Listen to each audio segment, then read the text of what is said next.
Hi, I'm Pete Haskell. I'm here to talk a little bit this morning about how our organ came to be here at the church. I was one of the many volunteers who helped install it, and now I do most of the maintenance on it. Back in probably the 1950s, the church got a Hammond electronic organ, and it served the church very well for a number of years. But by about 1990, it was starting to show its age. It was having more problems, it was getting hard to find parts. About that time, a member of the choir and the church, George Dill, let it be known that if a suitable pipe organ could be found, he would provide the funds to buy it. About that time, coincidentally, or maybe not, a church in Portland had stopped using their pipe organ and advertised it for sale. So a group of men from this church, along with a local organ builder, went in to see it and decided it would serve the purposes of this church. So at his direction, over a couple of different weekends, the men disassembled the organ, packed up all the pipes in wooden trays, and with a procession of pickup trucks, station wagons, and so on, brought it here to the church. Once it was here, the pieces of it were scattered all over the church. At that time, the upstairs of the connection was just an open attic, so a lot of it went up there. The console ended up in the back of the community hall. The 14 big wooden trays of pipes were stacked up just outside this door, and like I say, it was everywhere. It was about at this time that I became involved in it after I heard about it.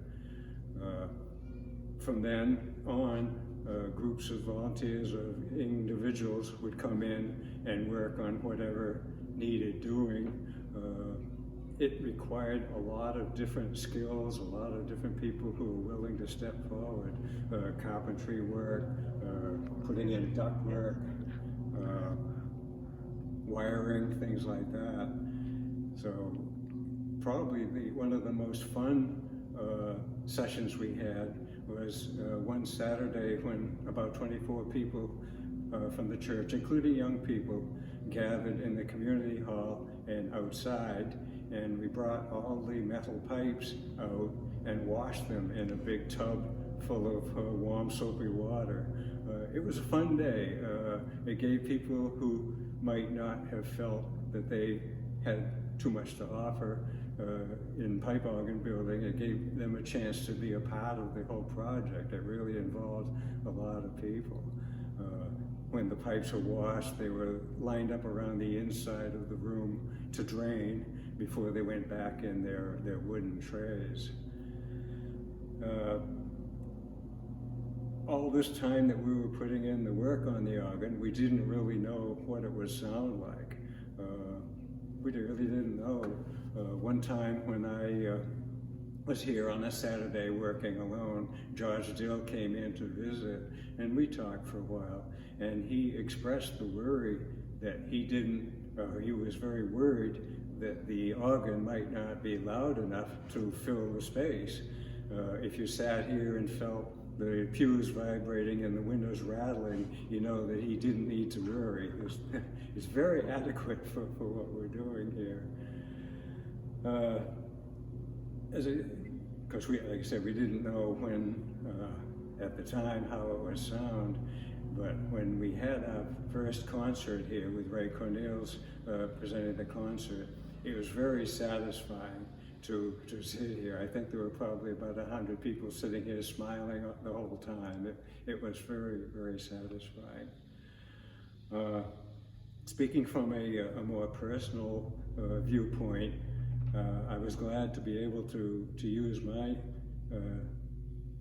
skills to do the wiring on it. I spent many evenings and weekends in here working on it, at first on pieces that we had put down in the cellar of the connection, and then later on, once the console was in place, to do the wiring here. Most of the time when I was here, I was the only one in the church. It was very quiet, it was very peaceful, and I found it was very satisfying to work on it, to know that what I was doing would be benefiting the entire church, the congregation, and the services. And it gave me something to look forward to every day to come in. It didn't seem like work at all. It really was very enjoyable. So basically what I'm saying is the whole church was involved in installing the organ. There were so many different people with different skills who stepped forward when they were needed to put it together. It's not the church organ, it's our church organ.